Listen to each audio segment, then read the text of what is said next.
And coming up next on The Money, garbage is the new ethanol. Could the future of energy be in your trash? Wait a minute, what are you doing, Doc? I need fuel. We'll show you one company that's cashing in by going green with garbage. If North Korea is on the verge of testing a long-range ballistic missile, what's the U.S. doing to prepare? We'll show you what the future of missile defense looks like. He's made serious ka-ching for shareholders, so what is Jack Welch now doing to make some for himself? We'll show you his latest venture. It's prime time on Wall Street. Do you know where your money is?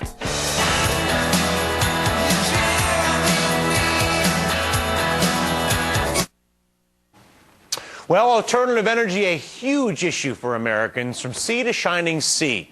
In upstate New York these days, something very different is happening, and companies are starting to smell profits. Celeste Ford tonight on The Money.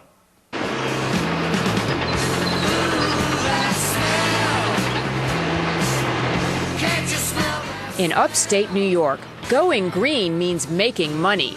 Landfill gases, the stuff that makes the stink, have been harnessed to produce electricity for about 4,000 houses. Did you ever think the source of that smell would be powering your house? No, I did not. Pretty remarkable. Yes, it is.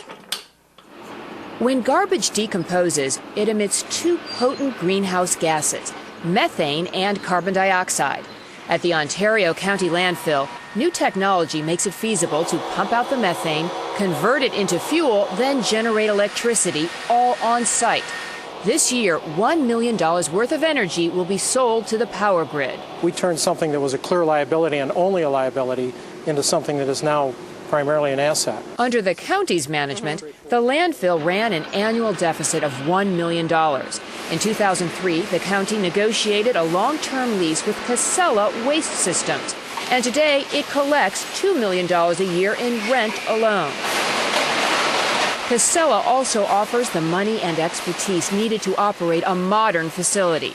It typically costs $8 million to set up a methane gas conversion program, but within 3 years, the equipment pays for itself. By looking at all of the technology that's out there and by driving ourselves forward, we can create energy from what historically was just simply a nuisance.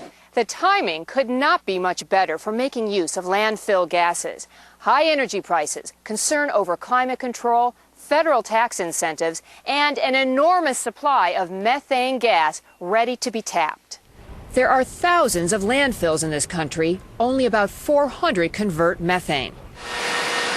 In South Carolina, the gas is piped 9 miles from a landfill to a BMW plant, where it fuels these generators and powers half the complex. A big bonus is the heat thrown by those generators. It warms up the hot water bath in the paint shop and the offices. Back in New York, at this landfill, the generators supply hot water heat to a greenhouse next door where 3 million pounds of tomatoes grow each year. Casella will soon build a similar greenhouse at its landfill. Other businesses that build on this cornfield will also receive low-cost heat. The challenge is not to do something because it's the right thing to do, but to find a way to drive the economics through innovation, lowering costs, to really make things work from an economic standpoint. Methane is one more reason renewable energy is finding renewed interest among investors.